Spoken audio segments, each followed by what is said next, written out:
Peter, so we're talking about that whole effect of what's going on with Freeport and the Southampton zones, and how that could really accelerate business in all sectors. And what I wanted to do was to make a bit of a comparison with other places around the world that have sort of taken that footstep, and look at that and see what those comparisons might be. What's your thoughts on that? Yeah, that's interesting. I was on a call not so long ago, and we were talking about Southampton. We were talking about the ambition of Southampton, and I said, the ambition is palpable amongst the business community, and I compared it to wanting to be the Singapore of Europe. And there you have got a really thriving port.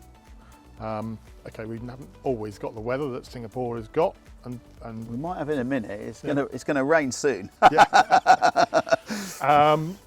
But that buzz, some of the other cities around the world that we can learn from. Massive networks there as well, isn't there? Yeah. I mean, I've been fortunate to work in Singapore. Obviously, we actually have clients in Singapore, and we have a footprint in Singapore these days. But having worked there, I think the other thing is that the links out of Singapore, KL and the airport is a natural hub. Yep. For a huge amount of Southeast Asia, almost the same as Hong Kong, is. But also the workforce. There is an influx of workforce of many types of workers that can support all sorts of things in Singapore. Again, you've got all the port stuff and all of the ancillary stuff that goes around the port. There's a huge amount of IT infrastructure in Singapore. There's lots of banks and lots of other organisations that are headquartered or have regional headquarters in Singapore, which again just lifts that whole thing up and draws people in. You talked a bit earlier about not losing expertise from our universities who don't see the South as being a place that they can actually extend their careers. And I think there's Singapore and there's other places, you said Geneva and places like that, they've got that right. Yeah, you use the word hub, and Southampton Solent is a hub. We are, as you come up the western approaches by sea, we're the first port that you come to. You come to Southampton before you reach the likes of Bremerhaven or Zeebrugge or Rotterdam. Yeah. Rotterdam's a thriving port, but certainly in terms of our positioning, and you touched earlier on about the double tide that Southampton has got, creates real opportunities. And what I would love to see over the course of coming months and years is people have a real sense of pride in Southampton, in living and working in Southampton. Yeah. And coming together for the common good, because actually if we're all working together as a team right across Southampton, whichever sector, wherever you live in Southampton, whichever community you live in, actually let's have that pride in our city, because that will be palpable and that will help us create that footprint for those future generations, for our kids, our grandkids, our great-grandkids for years to come. Some of another city that I've admired, you just mentioned a minute ago, is Geneva. The cleanliness of Geneva and that welcome that you get when you go to somewhere like Geneva, very little rubbish. Yeah. Actually, it doesn't take a huge amount of effort for each of us just to be responsible for our own waste, reducing the waste in terms of recycling, but also let's not just drop it on the street, let's pick it up and put it in a bin. Yeah, sustainability does start at home, doesn't it? In that respect. Yeah. And that then creates, we'll feel much better about the place that we live, and certainly people who come and want to invest in the city, whether it be Southampton, whether it be Winchester, wherever, actually they'll say, the people who live here, they care about it. and if they care about it, then I'll care about it. Yeah, I think you're right. Talk a little bit about what you think the airport extension is going to do for us in terms of airport links. I think that creates opportunities not only for business for us to be able to reach further into Europe, but also to draw more people into our region. That the visitor economy where we are is immense. Yeah. You look at the numbers. The gateway to here and lovely beaches on the south coast, right across the south coast, from West Wittering right through to Swanage and beyond is pretty cool, isn't it? Yeah, and some come from Europe, some come from much further afield. Yeah. We've got these large cruise ships which seem to be growing in size, carrying more than 5,000 passengers when we get past COVID. We want those people to enjoy all that we have to offer. Fantastic seeing those cruise ships also leaving from Portsmouth these days as well. I think that's a real positive thing. Yeah. I know it takes a little bit away from Southampton, but I think that whole diversity thing is really quite cool. Yeah, in many ways I think Portsmouth and Southampton complement each other, certainly so far as the ports are concerned. Okay, there's been that tussle in the past, and are you a blue, are you red? Actually, there's a lot in common. Yeah, no, absolutely. Absolutely. And working together, and you've got this Southampton City of Culture bit, and it's fantastic. As Portsmouth wants to get behind that, and sees the benefits for Portsmouth, because they've got the historic dockyard. There's a huge amount of stuff for the visitor economy. Gun Wharf, and we've got lots in Southampton, West Quay.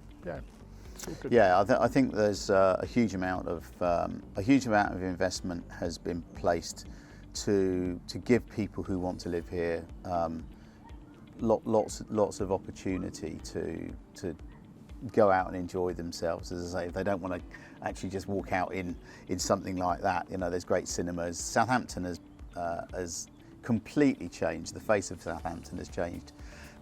It's just beyond all recognition, I think, for the better in terms of a lot of what's going on there. And as you say, has been really accessible in that respect. I think we need to have more pride in it and shout about it a bit more. Yeah, absolutely. And not be apologetic about it. No. Actually, if we make a bit more of a noise collectively about all that we have to offer it here,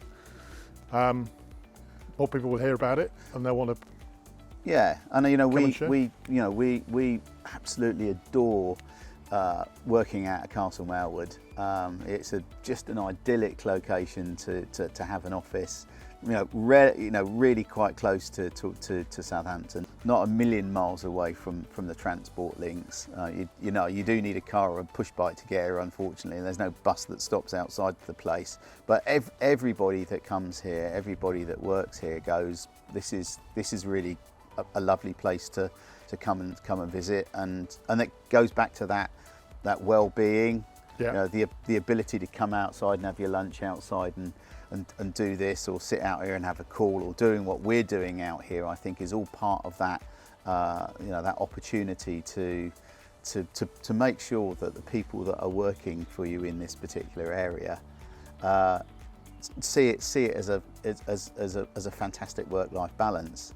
I think that's true of a lot of places. Even if you go into Southampton, the amenities there, the parks and stuff that are there, you have the opportunity. It's not quite the same as the hustle and bustle of London, and I think that slightly slower pace doesn't deflect from the fact that we're all very focused on the activities that are going to make us succeed in Southampton. Absolutely right. Yeah, and we're attracting a lot of talent into this neck of the woods, and because in many ways the opportunities are here. The people are seeing the opportunities, but also the balance between work and the freedom, the open spaces you've got here.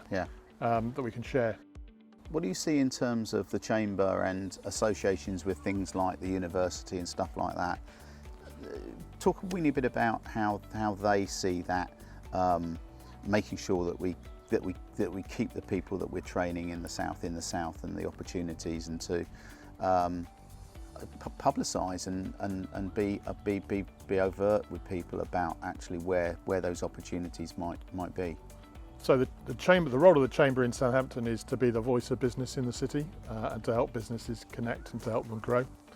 And a lot of my time is spent talking to stakeholders, and in particular to the universities, and helping the universities understand what business might need, and creating those opportunities for students to plug into the businesses so that they can get real hands-on experience. And I know you talked about the Kickstarter program, enabling those students to see what life is like working in businesses in the city in Southampton.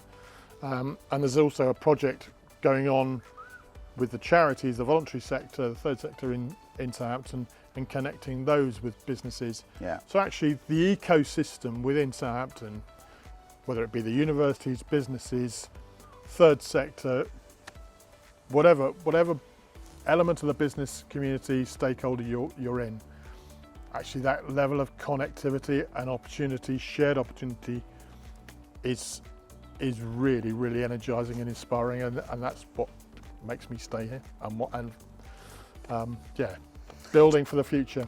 So to sort of conclude this really then, Peter, is that I think that, what do you think we need to do? What do you think that we can do, you and I can do, to make sure that we keep that moving forward, that we keep the opportunity for businesses to be able to understand that there's help and guidance out there, that it's freely available, to make sure that our younger generation can to understand that there are opportunities there that are sometimes not publicised, sometimes they are well publicised but not particularly in the right way. So tell me a little bit about that, because I think it's a nice way to end. Yeah, I think this is very much around communication. It's not delivery of information, it's communication, being really clear on that, and the Chamber is and will play its role in helping businesses, helping people who are looking to go into business, know that there is help there. As talked about earlier on, the vast amount of talent, and we've got over 300 businesses in the city that are members of the Chamber of Commerce. Yeah. The knowledge bank is there, and I'm sure that everybody in those businesses knows something and would be willing to help somebody else. So please do step forward, reach out to the Chamber and say, yes, I know something about this and I can help. And in the same way, we will provide the signposting for those who want information, to enable them to get it. But it's about being clear on communication and not duplicating effort in terms of, I think in the past probably there's been a bit of duplication of effort. Let's not do that. Let's use time and talents to best effect. Well, I'm absolutely behind that, as you know. So as usual, fantastic when we chat, and it's been an absolute pleasure to have you down here, and thank you again for your time. And no, I really enjoyed it, Steve. We could talk all day, but I know we can.